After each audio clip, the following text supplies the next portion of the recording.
આજે આપણે બનાવશું બ્રેડ પકોડા। બ્રેડ પકોડા બનાવવા માટે તેના સ્ટફિંગમાં સૌપ્રથમ આપણે તેલ મૂકશું।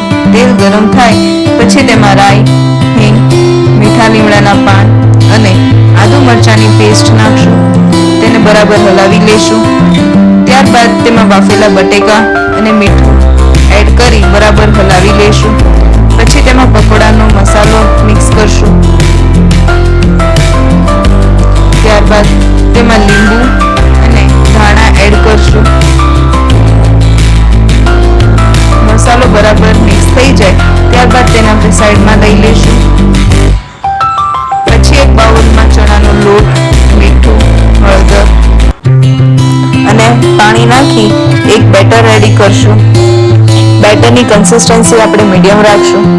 પછી બ્રેડ લઈ તેના ઉપર બટેકાનો મસાલો એડ કરશું।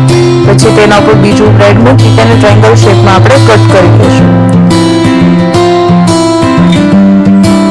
ત્યારબાદ પકોડાને બેટરમાં ડીપ કરી ગરમ તેલમાં ગોલ્ડન બ્રાઉન થાય ત્યાં સુધી આપણે તેને તળી લઈશું। પકોડા ગોલ્ડન બ્રાઉન થઈ ગયા છે પછી તેને આપણે કાઢી લઈશું અને ખજૂર આંબલી અને ગ્રીન ચટણી સાથે સર્વ કરશું। તૈયાર છે।